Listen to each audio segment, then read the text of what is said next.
Hi everyone, welcome back to my channel. This is Maud Toussaint and here we talk about fragrances and art.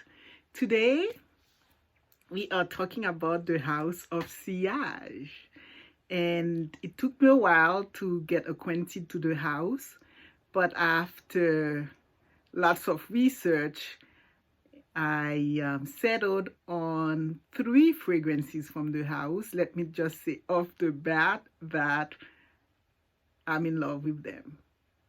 And here they are. This is Emerald Rain. So we talk about that today. And this is Passion de l'amour. We talk about that. And last but not least, we have Whispers of Truth. I definitely scored really well. These 3 fragrances right here are just amazing. So that was the first one I got, Emerald Rain. I wanted to make sure that if I'm going to be introduced to the house, I needed to basically challenge them, which means I was going to go for fragrances that I normally, with notes that I normally stay away from or I don't find it comfortable to wear. So when I saw that this fragrance had cardamom and it had all those spices, I wondered what it was going to be about, and because I didn't have any fragrances like this. So this is Emerald Rain, and so it opens up incredibly strong on the spices, but I was just so pleasantly surprised to see at the same time it's very airy and it's very elegant. And so it's advertised as a fragrance that is sheer confidence for a woman. And I can see that for a woman that's really looking to smell very confident and classy, I definitely agree that this is a fragrance for them. And then we have Passion de l'amour. This fragrance is a philharmonic orchestra in a bottle. It was inspired by South Pacific Islands. The idea is a night party in the islands Pacific. And this is the most mysterious fragrance I've ever seen and experienced. When you first open it, it's a cacophony of things happening. It's just, you can't tell what it is. It's very chaotic. You wonder where in the world is the perfumer going. And for a fragrance to begin so chaotic, like a cacophony of sound in a symphony, and then to just open up very quickly to something green and lush, like a beautiful Pacific island where you have the mountain meeting up, the green mountain meeting up the blue ocean. And so you have the water and you have the ground. So the perfume turns to be sweet, and at the same time it's never too sweet, and it has this masculinity and femininity going at the same time. And then it ends like a Pacific night would end.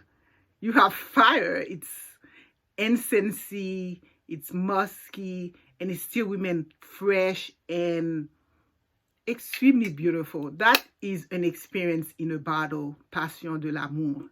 I mean, there isn't much more that can be said about this fragrance. This is really a masterpiece.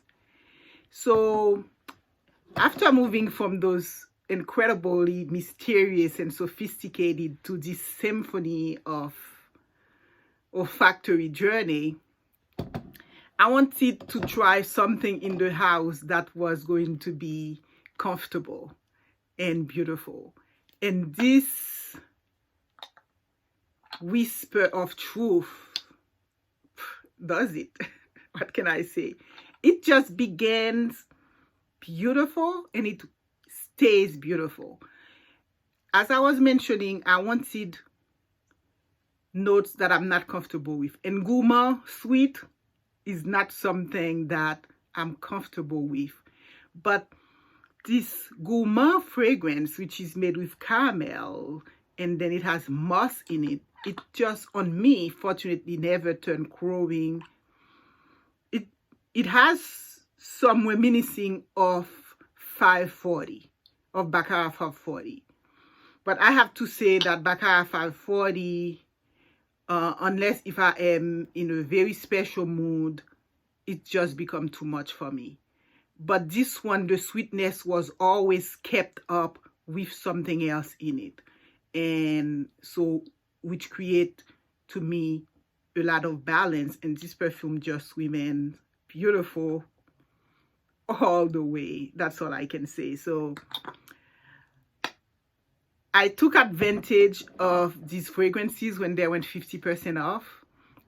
And I wanted to be introduced to that house. This is a house that I am just so happy to own those 3 different fragrances. I like to have, 2 or 3 elements of a house to really be convinced that's the house of fragrances for me. And I can say that so far in my collection, the house of Sillage is definitely the most convincing house, because I took those widely different fragrances with notes, none of them I'm usually comfortable with. This spiciness and this one just oozing sexy but remains so beautiful, really like a beautiful Pacific Island night. So I am totally convinced, I am totally happy, and I'm really happy to share those fragrances with you. So they sent me samples and of this new one, Wonder Woman. So I would say it's a little bit less, it's a little bit more underwhelmed to me. I would think it's like MFK, Maison Francis Cochin, maybe Gentle Fluidity. I wore it to an art museum, and it was a beautiful fragrance to wear then. It didn't bother me. And so when I actually wore Passion de l'Amour, I have a stepdaughter who is a high fashion model. And she was like, wow, what's that? She just loved it. And then the following day, I wore this. And when we all went to the art museum, no one really noticed it. So it's just a very gentle, nice, beautiful, happy fragrance. That's Wonder Woman. But I didn't think it was a lot to write about. I probably wouldn't purchase it. But I think those 3 fragrances right here, I actually also thank a young YouTuber that I love so much, Cheraye, I actually consulted with her and asked her what she thought about what I should do to introduce myself to the house. And she recommended Passion de l'Amour and Whispers of Truth. And I'm so totally happy for the recommendation. And that's my review of House of Sillage. Hope I tell you about it and you have an idea of it. Okay, bye.